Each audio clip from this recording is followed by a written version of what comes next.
நேயர்கள் அனைவருக்கும் வணக்கம். வெண்முரசு குருதிச்சாரல் அத்தியாயம் 40. பொற்பன்றே 5. கரிய புறவியின் உடலில் செங்குருதியும் விழும் சிறு புண் என தொலைவில் காட்டின் நிழல் அலைகளுக்குள் சிவந்த சிறிய வெளிச்சம் தெரிந்தது. தாரை அடிகளை அளந்து வைக்கவும். நாம் நடந்து வருவதை பறவைகளும் குரங்குகளும் நோக்கிவிட்டன. அவை நாம் சீராக சென்று கொண்டிருப்பது வரை மெல்லிய ஒலியை எழுப்பும். நம்மில் எவரேனும் அடி சறுக்கி மிக அசைவு அளித்தால் அஞ்சு ஓலமிட தொடங்கிவிடும் என்றாள். உலர்ந்த சுள்ளிகள், சருகு குழிகள், பெரிய கூழாங்கற்கள் ஆகியவற்றின் மேல் கால் ஊன்ற வேண்டாம். நான் கால் வைக்கும் இடத்தில் மட்டும் உங்கள் அடிகள் பதிக. துச்சலை, இந்த கால் அறிதல்களை எப்படி நினைவு கூறுகிறாய் என்றாள். நான் நினைவு கூறவில்லை அரசி. என் கால்களில் உள்ளன அவை. கால்களிலிருந்து உள்ளத்திற்கு செல்கின்றன என்றபடி முன்னால் சென்றாள். காற்றில் நீராவி மனம் இருந்தது. துயிலும் குழந்தையின் போர்வையை விலக்கும் போது எழும் வெம்மை மனம் என துச்சலை எண்ணினாள். பகலில் மரங்கள் என்றும் செடிகள் என்றும் பெருகி கிடக்கும் காடு இருளில் ஒன்றென்றாகி ஒரு மாபெரும் விலங்கென ஆகிவிட்டிருந்தது. சீரான துயில் மூச்சு கொண்டிருந்தது. குருட்டை ஒலி என பல்வேறு விலங்கோசைகள். துச்சலை மூச்சு வாங்க நின்று ஒளி மிக அருகில் என தெரிந்தது. ஆனால் காட்டில் நாம் தொலைவை கணிக்க முடிவதில்லை என்றாள். எங்குமே உள்ளத்தால் தான் அனைத்தையும் கணிக்கிறோம். உள்ளத்தை கணிக்க முடியாத போது எல்லாமே அகன்று விடுகின்றன என்றான் விகர்ணன். துச்சலை புன்னகைத்து ஆழ்ந்த நுண்ணோக்கு என்றாள். அவள் தன்னை பாராட்டுகிறாள் என எண்ணி விகர்ணன் திரும்பி தலை வணங்கினான். தாரை இருளிலேயே புன்னகைக்கும் பல் மின்னொளி தெரிந்தது. விகர்ணன், காடு நமக்கு தெரியாதது, ஆகவே நாம் தொலைவுகளை தவறாக கணிக்கிறோம் என்றான். தாரை மீண்டும் புன்னகைத்து ஆம் என்றாள். அவள் விழிகளில் இருளிலேயே புன்னகை தெரிவதைக் கண்டு துச்சலை வியந்தாள். உடுக்கோசை கேட்க தொடங்கியது. இருளின் பரப்பிலேயே அவ்வோசை எதிரொலித்து மர உரியால் பொருத்தப்பட்ட ஒலி என கேட்டது. விகர்ணன், தொடங்கிவிட்டார்கள் என்றான். துச்சலையின் நெஞ்சு படபடக்க தொடங்கியது. தாரை நின்று அங்கே நிறைய பேர் இருக்கிறார்கள் என்றாள். வீரர்களால் அப்பகுதி சூழப்பட்டிருக்கும். அவர்களை மீறி நாம் அணுக முடியும் என தோன்றவில்லை. துச்சலை, நான் முதலில் செல்கிறேன். என்னை அவர்கள் தடுக்க முடியாது. அவரிடம் என்னை அழைத்து சென்றே ஆக வேண்டும் என்றார். விகர்ணன், நாம் நுழைய முயன்றாலே இச்சிறிய பகுதிக்குள் அவர் செவி வரை ஓசை சென்றுவிடும் என்றான். அவர்கள் இருவருக்குமே என்ன செய்வதென்று தெரியவில்லை என்று துச்சலை எண்ணிக்கொண்டாள். எண்ணம் திகைக்கும் போதுதான் பொருளற்ற சொற்கள் எழுகின்றன. பல தருணங்களில் அச்சொற்களில் இருந்து புதிய எண்ண திறப்புகள் எழக்கூடும் என்பதை அவள் அறிந்திருந்தாள். நான் நெஞ்சறியாத சிலவற்றை அறிந்தது. அதை ஆளும் தெய்வங்கள் வேறு. அவளுக்கும் என்ன செய்வதென்று தெரியவில்லை. எந்த நம்பிக்கையில் கிளம்பி வந்தோம் என வியந்தாள். மெய்யாகவே துரியோதனனை வெல்லும் எண்ணம் அவளுக்கு உள்ளதா? அல்லது அங்கு விந்தையாக ஏதோ நிகழவிருக்கிறது, ஆகவே அப்போது உடன் இருந்தாக வேண்டும் என்னும் முதிரா உள்ளத்து ஆர்வமா? அவளால் கணிக்க முடியவில்லை. பெருமூச்சுடன் நின்று என் நெஞ்சு உடைந்துவிடும் போலிருக்கிறது, நெடும் தொலைவு என்றாள். அவர்களும் மூச்சு வாங்க நின்றார்கள். ஆம், காட்டுக்குள் இரவில் கானகத்தேவர்களுக்குரிய காற்று நிறைகிறது. அது மானுடரை மூச்சு திணறச் செய்யும் என்பார்கள் என்றாள் தாரை. மீண்டும் நடக்கையில் துச்சலை தெளிவு கொண்டு விட்டிருந்தாள். எப்போதுமே உள்ளத்தில் தயக்கமும் வினாவுமாக அலைக்கழிந்து எந்த அடிப்படையும் இல்லாமல் எங்கிருந்தோ எழும் ஒரு விடையை சென்றடைவது அவளுடைய வழக்கம். அது பெரும்பாலும் சரியாகவே இருக்கும். அதை பற்றி ஒரு முறை நிமித்திக பெண்டு ஒருவரிடம் கேட்டபோது மூதன்னையரின் ஆணை அது என்றாள். அதன் பின் அதில் ஐயம் கொள்வதை அவள் விட்டுவிட்டாள். நீங்கள் நின்று கொள்ளுங்கள், நான் நேராக சென்று வீரர்களிடம் என்னை மூத்தவர் அங்கே வர சொன்னார் என்கிறேன். நான் தனியாக சென்றாலே அவர்கள் குழப்பமடைந்து விடுவார்கள் என்றாள் துச்சலை.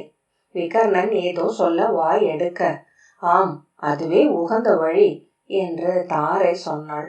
விகர்ணன் ஆனால் என்றான். அங்கே செல்வதற்கு ஐயமின்றி ஆணையிடும் குரல் எழ வேண்டும். அரசி தமையனுடன் பேசும்போது அயலவரான நாம் உடன் இருக்கலாகாது என்றாள் தாரை. விகர்ணன் மெய்தம் என்றான். அவர்கள் நின்றுவிட அவள் மட்டும் ஒளி தெரிந்த இடத்தை நோக்கி சென்றாள். குருதி துளி சொட்டி நின்றிருக்கும் வேல் முனைகள், வான் விளிம்புகள் என இலைகள் செவ்வொளி சூடியிருந்தன. மரங்களின் வளைவுகள் பொன்னிறம் பூசிக்கொண்டிருந்தன. நிழல்கள் எழுந்து வானில் விரிய நின்றன மரங்கள். இலைத்தழுப்புகளுக்குள் இருந்து புலரி கதிர் கருமுகில்களுக்கு நடுவே எழுவது போல நெய்ப்பந்தங்களின் ஒளி எழுந்து பரவி இருந்தது.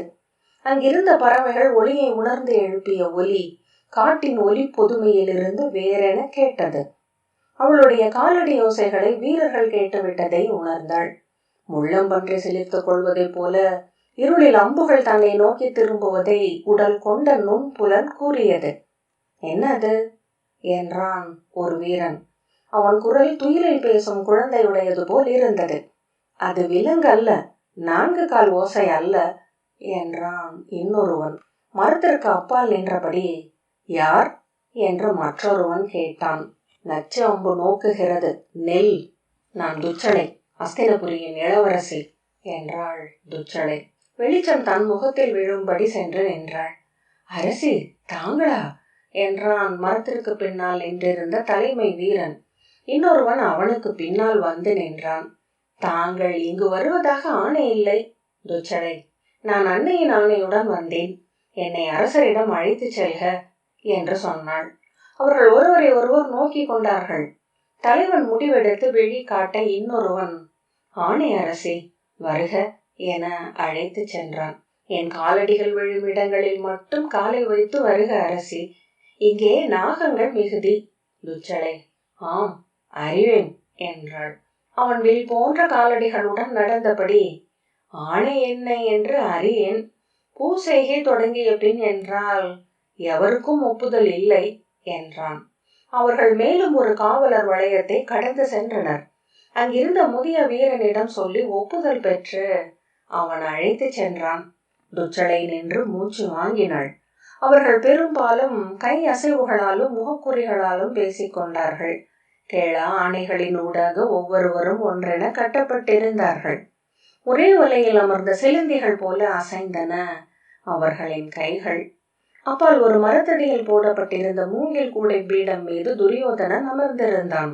அவன் அருகே துச்சாதனன் கை கட்டி இருளை நோக்கி கொண்டு நின்றிருக்க, அவர்களுக்கு பின்னால் சூதர்கள் சிலர் பூசெய்கைக்கான பொருட்களை ஒருங்கு செய்து கொண்டிருந்தார்கள்.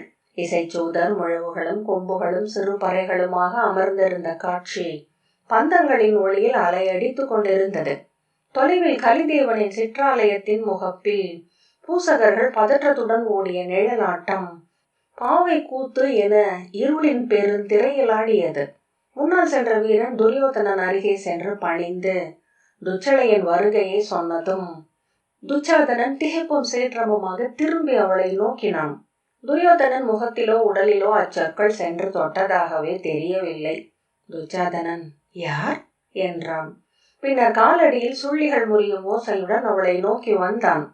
மீனை எரிந்து தழல் தெரித்து கொண்டிருந்த பந்தத்தின் ஒளி அவனுக்கு பின்புலமாக விரிய பெரு நிழல் பூதமென கைகள் கிளை விரித்து காட்டின் மேல் பறவை அசைய தலைவான் நோக்கி விரிந்தெழ அணுகினோம். துச்சளை அவனை கண்டு நிற்கவில்லை. அவன் அவளை அணுகி செவி அருகே குனிந்து தாழ்ந்த குரலில், ஏன் இங்கு வந்தாய்? எவ்வளம் வந்தாய்? நான் மூத்தவரை பார்க்க வந்தேன் என்றாள் துச்சளை. அவர் எவரையும் பார்க்கும் நிலையில் இல்லை என்றான் துச்சாதனன். அவரை அன்றி எவரையும் நான் பார்க்க விழையவில்லை. அவரை பார்க்காது திரும்பி செல்லவும் போவதில்லை என்றாள் துச்சளை. அவரை பார்க்க ஒப்புதல் இல்லை, திரும்பி செல்க என்றான் துச்சாதனன். அருகே நின்ற வீரனை கை சுட்டி அழைத்து அரசியை கொண்டு செல்க. அவள் அவ்வீரனை கை செய்கையால் விலக்கி, வீரர்களை கொண்டு என்னை வெட்டி வீழ்த்துக அல்லது சிறையிடுக, நான் சென்றே தீர்வேன் என்றபடி துரியோதனனை நோக்கி நடந்தாள். சீற்றத்துடன் அவளை பிடித்து நிறுத்த கை தூக்கிய துச்சாதனன் உள்ளிருந்து எழுந்த தடையால் தயங்கி, வேண்டாம் இளவரசி, நில் என்றான். என்னை நிறுத்த முடியும் என்றால் நிறுத்துக என்றபடி அவள் சென்றாள். அவன் அவள் பின்னால் நில், சொல்வதை கேள் என உருமியபடி வந்தான். அவனால் கை நீட்டி அவளை பிடித்து நிறுத்த முடியவில்லை. அவன் கை அதன் பொருட்டு நீண்டு தயங்கி நாகத்தலை என காற்றில் தவித்தது. அவள் மூச்சு வாங்க பெரிய உடல் அசைய முன்னால் சென்று கொண்டிருந்தாள். முழு விசையையும் திரட்டி அவள் முன் வந்து நின்று இரு கைகளையும் விரித்து, நில், நீ செல்ல விட மாட்டேன் என்றான் துச்சாதனன். பேரிடையை தூக்கியது போல் அவன் மூச்சிறைக்க அகன்ற நெஞ்சு ஏறி இறங்கியது. துச்சலை அவன் விழிகளை நேருக்கு நேர் நோக்கி கசப்பால் சுழித்த சிறிய உதடுகளும் நீர்மையில் தழல் செம்மை மின்னிய விழிகளுமாக, விலகு இழிமகனே, உன் கை என்மேல் பட்டால் இங்கு சங்கறிந்து விழுந்து இறப்பேன். வெறுப்புடன் நிலத்தில் உமிழ்ந்து, ஐவர் இருந்தும் ஆணின்றி நின்றவள் போன்று வலியிலே அல்ல நான். என் குருதி பழிக்கு உன் குலத்தை 7 தலைமுறை அழிப்பார் என் அரசர். விலகு. துச்சாதனின் இடக்கை அசையாமல் இருக்க வலக்கை வலிப்பு வந்தது போல இருமுறை இழுத்து கொண்டது. பின் உயிரிழந்த பெரும் பாம்பு போல விழாவில் அறைந்தபடி விழுந்தது. அவள் அவனை கடந்து செல்ல அவன் கால்கள் தளர விழப்போனான். பின்னர் மெல்ல அருகே நின்ற மரத்தை பற்றி கொண்டு நிலை கொண்டு கால் மடிந்து வெறுந்தரையில் அமர்ந்தான். உதடுகளை இறுக்கி கண்களை மூடி தலை குனிந்தான். அவளை மீறி எழுந்த விம்மலில் தோள்கள் ஒரு முறை அதிர்ந்தன. கன்னங்களின் ஊடாக வழிந்த கண்ணீர் நிலத்தில் சொட்டியது. மீண்டும் ஒரு விம்மலில் அவன் தன்னை முற்று அடக்கி கொண்டான். அப்பால் வந்து அவனை நோக்கிய துர்மதன் அருகணைந்து குனிந்து அவன் பெரும் தோள்கள் மேல் கை வைத்தான். கொப்பளிக்கும் கொதிக்கலத்திற்கு வெளியே தொட்டு நோக்கியது போல் உணர்ந்தான். சொல் அவன் நாவில் எழுவதற்குள் துச்சாதனன் எழுந்து அவனை நோக்காமல் இருளுக்குள் நடந்து மறைந்தான். அவனுடைய ஆடை வண்ணம் இறுதியாக அமிழ்ந்தது. துச்சலை திரும்பி நோக்காமல் சென்று துரியோதனன் முன் நின்றாள். அவள் வருகை யோசை கேட்டு அவன் விழிகள் மட்டும் அசைந்து அவளை நோக்கின. எந்த முகமனும் இல்லாமல், துச்சலை, தார்தராஷ்டிரரே, முற்பிறப்பில் செய்த பெரும் பழியால் இப்பிறப்பில் விழியில்லாதவரானார் எந்தை. மீதுற்ற பிரிதொரு பழியால் விழிந்த எதையும் அணுக முடியாதவரானார். 7 பிறவியில் இயற்றிய விடப்பெரும் பழியால் உங்களை மைந்தர் என பெற்றார். அதோ சிறுமையும் துயரும் கொண்டு அங்கே அரண்மனையில் அமர்ந்திருக்கிறார். அவளை கண்டு துச்சகனும் அப்பால் சூதர்களுக்கு ஆணையிட்டு கொண்டிருந்த துச்சலனும் சுபாகுவும் ஓசையற்ற காலடிகளுடன் அருகே வந்தனர். துர்மதன் பின்னால் வந்து நின்றான். அவள் மேலும் உரத்த குரலில், அறம் என்ன என்று தெளிந்து அதில் அமர முடியாதவனாக ஆவதே சிறுமையின் உச்சம். ஒருவர் தன்னை எண்ணியே உளம் நாணும் நிலை அது. இத்தனை ஆண்டுகள் அதில் உழல விட்டீர்கள் எந்தையை. இன்று அவர் அவ்விருளில் தொட்டு அறிந்து நெஞ்சோடு அணைத்த அனைத்தையும் அவரிடமிருந்து அகற்றுகிறீர்கள். எம்மண்ணில் ஆற்றப்பட்ட பெரும் பழிகளில் ஒன்றை ஏற்றவிருக்கிறீர்கள். அவள் குரல் கூர்மையும் ஒலி சீரும் கொண்டு அவளில் வந்து அமைந்த பிரிதொரு தெய்வத்திற்குரியதென ஒலித்தது. அரசே, நீங்கள் இதுவரை இழைத்த அறக்கொலைகள் பல. மூத்தவர் பீமசேனனை கால் கைகளை கட்டி கங்கையில் இட்டது முதல் பெரும் பழி. பாண்டவர்களையும் அன்னையையும் வாரணவதத்தில் மாளிகையுடன் எரித்தழிக்க முயன்றது 2வது பெரும் பழி. பாரத வருஷம் இதுவரை கண்ட பழிகளில் முதன்மையானது பொற்பரசியை அவை நடுவே ஆடை பற்றி இழுக்க செய்தது. கரிய படம் எடுத்து நின்றிருக்கும் பெருநாகம் என அவள் தோன்றினாள். அதன் பொருட்டு உங்கள் நெஞ்சு பிளந்து புழுதியில் கிடக்கும் என்றால், உங்கள் உடன் பிறந்தார் அனைவரும் தலையுடைந்து களம்படுவார்கள் என்றால், உங்கள் குருதி வழியில் ஒருவர் கூட எஞ்சாமல் பெயர் மட்டுமே எஞ்சும் என்றால், அது கூட அப்பழியை நிகர் செய்யாது. அதை கழுவ பாரத வருஷம் மும்முறை குருதியாடியாக வேண்டும். குண்டலம் கொண்ட தலைகள் மணற்பருக்கள் என விழுந்து உருண்டாக வேண்டும். அது அவள் வஞ்சம் அல்ல, எங்கள் வஞ்சம். உங்கள் அகத்தளத்து மாந்தரும் உங்கள் குருதியில் எழுந்த மகளும் உங்கள் குடிகள் தோறும் அமைந்த அத்தனை மகளிரும் கொண்டிருக்கும் பெரு வஞ்சம் அது. அவள் அனைத்தையும் கடக்க கூடும். இங்குள்ள சிறுமாந்தர் தலைக்கு மேல் மலை முடி என சொல்லின்மை சூடி அவள் எழக்கூடும். அங்கிருந்து குனிந்து நோக்கி அன்னை என உங்கள் அனைவரையும் அவள் பொறுத்தருளவும் கூடும். கொற்றவையும் அம்பிகையும் ஒருவரே என்று கற்ற எவருக்கும் அது வியப்பளிக்காது. ஆனால் நான் வெறும் பெண், கருவுற்று மடி நிறைத்து முலை ஊட்டியவள். என்னால் ஒரு கணமும் ஒரு நிலையிலும் உங்கள் மேல் கனிவு கொள்ள முடியாது. நீங்கள் களம்பட்டு சிதைந்து கிடந்தால் அவள் அள்ளி குழல் புரட்டிய வெங்குருதியின் எச்சத்தில் ஒரு துளி தொட்டி என் நெற்றியில் அணியவும் தயங்க மாட்டேன். இங்கு நான் வந்தது உங்களுக்காக அல்ல.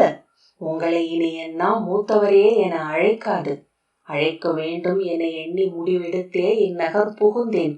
1000 முறை என் நாவுக்கு ஆணையிட்டேன். என்னால் இயலவில்லை. அவள் குரல் இடறியது.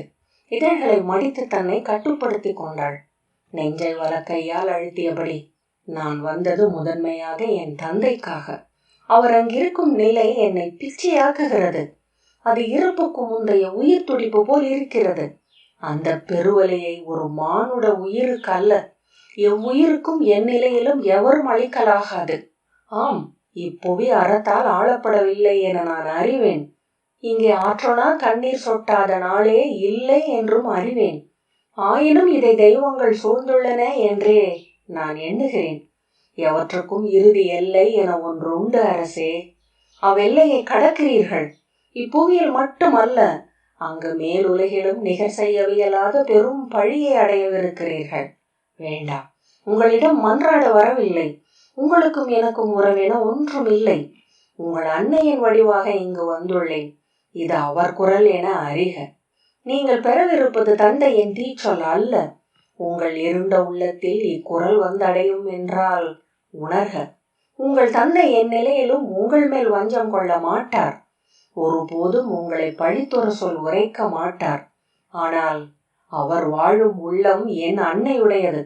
தன் இறுதி பொறையையும் திரட்டி கட்டுப்படுத்தி அமர்ந்திருக்கிறார் அவர்.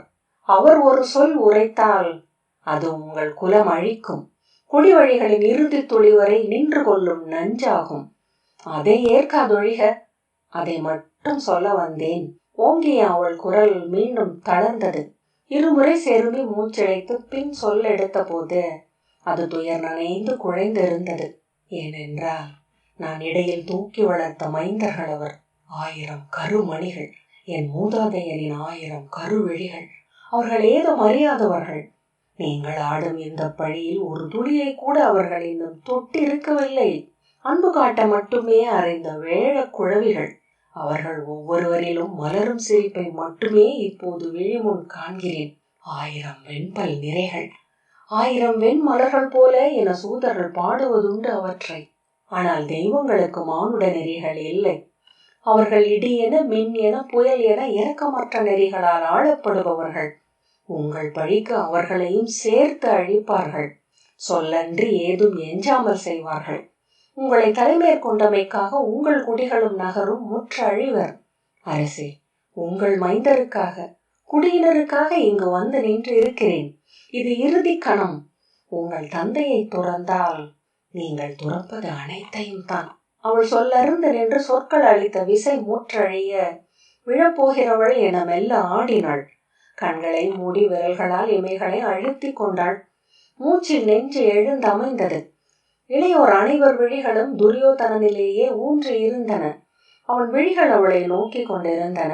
ஆனால் செவி ஒளி ஏற்கிறதா என்று ஐயம் எழுந்தது.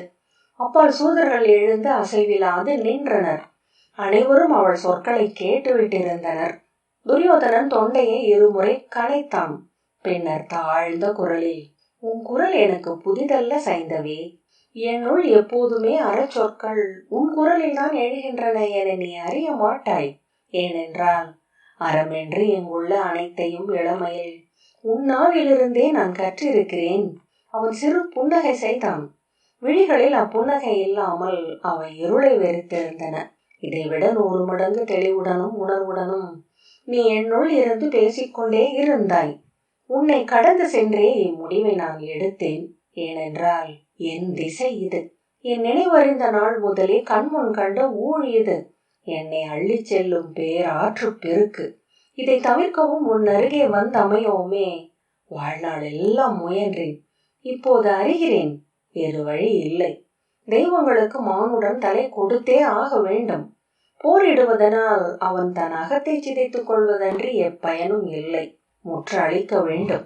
மிச்சமின்றி ஆக வேண்டும். அதுவே நிறைவு. அது அழிவென்றாலும் பெரும்பழி என்றாலும் மாற்றுலகின் மீளா இருள் என்றாலும் மாற்று செலவென ஏதும் இல்லை. ஆகவே இதை தேர்ந்தேன். இதை வகுத்த தெய்வங்கள் விளைவனவற்றை இயற்றுக. அவர்கள் இப்புவியை ஆள்பவர்கள், எங்குள்ள அனைத்தையும் ஏற்றுபவர்கள், கிளி குஞ்சை கிழித்துண்ணும் கூருகிர் கழுகில் குடிகொள்பவர்கள், மலைகளை பிளந்து சரிக்கும் பேராற்றல்கள், காட்டெரியில் சுழல் புயலில் குடிகொள்பவர்கள், அவர்கள் வெல்க என்றபடி துரியோதனன் எழுந்தான். கருவுக்குள் புகுந்து என் மூடிய விழிக்குள் நோக்கி ஆட்கொண்டது என் தெய்வம். அன்னையும் தந்தையும் சுற்றமும் கூட அதற்கு பின்னரே என்னை வந்து அடைந்தனர். நான் அவனுக்குரியவன், அதில் மாற்று எண்ணமே இல்லை.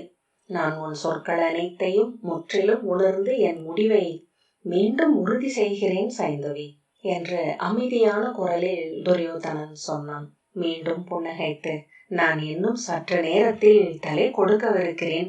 என் தெய்வத்திடம் இனி உரையாடுக இவ்வுலகம் என்றான். அவன் புன்னகை எத்தனை பேர் அழகு கொண்டிருக்கிறதே என ஓர் எண்ணம் அவளுள் எழுந்ததும் மெய்ப்பு கொண்டாள். துரியோதனன், இளையோனே, முதவரே, துர்மதன், ஆவண நிகழ்க என்றான். துரியோதனன், ஆணை என துர்மதன் தலைவணங்கி கை வீச, கை முழவுகளும் முடுக்குகளும் மீண்டும் ஒலிக்கலாயின. சூதர்களும் பூசகர்களும் தங்கள் பணிகளை தொடர்ந்தனர். துச்சடன், தாங்கள் ஒருங்க வேண்டும் மூத்தவரே என்று துரியோதனன் அவனுடன் சென்றான். துச்சடை பெரும் மூச்சுடன் உடல் தளர்ந்தாள்.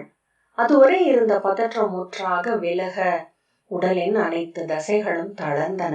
எங்காவது அமர்ந்து உடல் நீட்டினால் அப்படியே துயின்றுவிட முடியும் என்று தோன்றியது.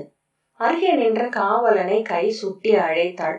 அவன் வந்து பணிந்ததும், காட்டுக்குள் விகர்ணரும் அவர் அரசியும் நின்றிருக்கிறார்கள், அழைத்து வருக என ஆணையிட்ட பின் மெல்ல நடந்து அங்கே நின்ற மரத்தை பற்றி கொண்டு உடல் தாழ்த்தி கையூன்றி அமர்ந்து கால்களை நீட்டிக் கொண்டாள். குருதிச்சாரல் 40வது அத்தியாயம் இத்துடன் நிறைவு பெற்றது.